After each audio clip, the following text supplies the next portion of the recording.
Hoy vamos a sumergirnos de lleno en un documento que es, literalmente, una cápsula del tiempo. Hablamos de la edición del 27 de marzo de 1886 del periódico El Oriente de Asturias. Y ojo, porque nuestro objetivo aquí no es hacer un resumen por encima, para nada. Vamos a diseccionar estas páginas a fondo. Es increíble ver cómo un solo periódico de hace más de un siglo nos pone delante de las narices un espejo de la sociedad, de la política, de la tragedia humana y, de la pura lucha física por sobrevivir. De verdad, asombra descubrir lo poco que ha cambiado la esencia del ser humano. Entrando en materia, esta es la cabecera original. Solo con ver esa tipografía tan elaborada y la descripción que hacen de sí mismos, revista semanal de intereses morales, materiales, noticias y anuncios, ya nos hacemos una idea del tono de la época. Pero no nos quedemos en la superficie. Esto no son simples noticias viejas. Es un reflejo psicológico brutal de cómo funcionaba la sociedad a finales del siglo XIX en el norte de España. Vamos a ir más allá del papel, para entender de verdad qué pasaba por la cabeza de la gente que escribía y leía esto. Nuestra hoja de ruta de hoy es clara. Nos vamos a mover a través de 4 bloques. Primero, el manicomio de la sociedad. Segundo, el espejismo de la emigración. Tercero, progreso y vida cotidiana. Y para cerrar, el arte de la pesca. Arrancamos entonces con el primer bloque, el manicomio de la sociedad y la feroz crítica política del momento. A ver, hay que detenerse en el artículo de opinión titulado Todos locos, porque la audacia del autor es una auténtica pasada. Desde el minuto 1 compara los círculos de poder político y social con un manicomio literal y rompe por completo esa idea preconcebida de que la prensa del siglo XIX era siempre súper formal y recatada. ¿Qué va?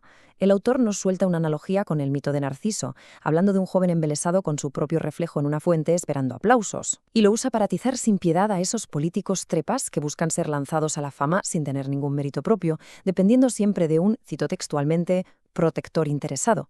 Básicamente los retrata como pacientes clínicos cegados por la pura ambición. Claro, uno lee esta radiografía tan afilada del comportamiento humano y es inevitable pararse a pensar. Estamos hablando de 1886, y ya entonces criticaban a los funcionarios que cambiaban de chaqueta por puro terror a perder su holganza remunerada. La pregunta cae por su propio peso. ¿Ha cambiado realmente todo esto? ¿O seguimos viviendo hoy en día en ese mismo manicomio político de nepotismo y obsesión por uno mismo? Dejando a un lado esta reflexión política, pasamos al segundo bloque, donde la realidad golpea mucho más fuerte: el espejismo de la emigración.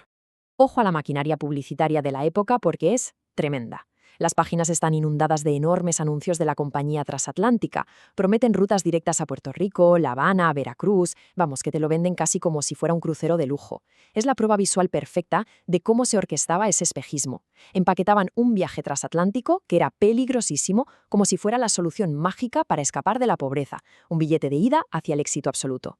Pero claro, el choque entre esa ilusión y la realidad te deja helado. Por un lado tenemos a la juventud ingenua que, según el texto, huye de casa deslumbrada por esa promesa de riqueza fácil, cegados por la lucecita de un candil. Y por otro lado, el baño de realidad. Una carta enviada desde La Habana en febrero de 1886. El corresponsal estalla contra la pertinaz obcecación de las familias por mandar a sus hijos a un destino donde no encontraban oro, sino una miseria absoluta. Es que no puede ser que se engañara a familias enteras de esta manera.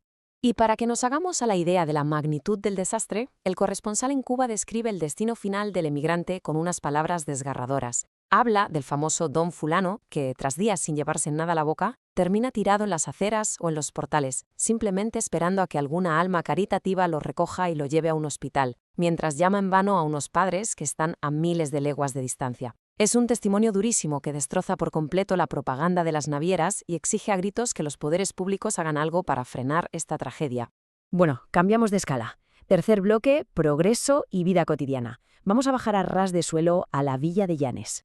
Son estos pequeños datos locales los que nos anclan a una realidad física innegable. Vemos anuncios de máquinas de coser Singer, anunciadas con su flamante medalla de oro, y vendidas a plazos por 2,50 pesetas a la semana. Un símbolo clarísimo de esa industrialización doméstica que empezaba a asomar por el norte de España. Luego tenemos subastas públicas de casas, como una encima de villa, con sus límites descritos al milímetro, 42 pies de largo que linda al sur con el camino que va al Sable y al Muelle. E incluso hay peticiones ciudadanas urgentes exigiendo que arreglen la fuente del pueblo. Parece mentira cómo estos apuntes técnicos tan mundanos nos permiten reconstruir su día a día con total precisión. Y llegamos al cuarto y último bloque, un relato que es oro puro, el arte de la pesca y el durísimo trabajo en el mar. Aquí analizamos un relato por entregas llamado La pesca. Y lo primero que salta a la vista es cómo registraban el clima. Lógicamente, en esa época no había termómetros digitales ni te daban la velocidad del viento en kilómetros por hora. El reporte meteorológico era una cuestión pura de supervivencia y se sentía a través de los sentidos. El autor te describe maravillosamente una niebla densísima en la costa, unas aguas verdinegras súper tranquilas en la bahía y de golpe la aparición violenta de un viento cortante del noreste. Es una meteorología empírica total, vital para saber si se jugaban la vida saliendo a faenar o no. De hecho, el texto nos regala una frase brillante para describir este clima implacable. Este nordeste viene más fresco que una lechuga. Es una forma súper coloquial y visceral de transmitir ese frío que pela de la madrugada en el Cantábrico.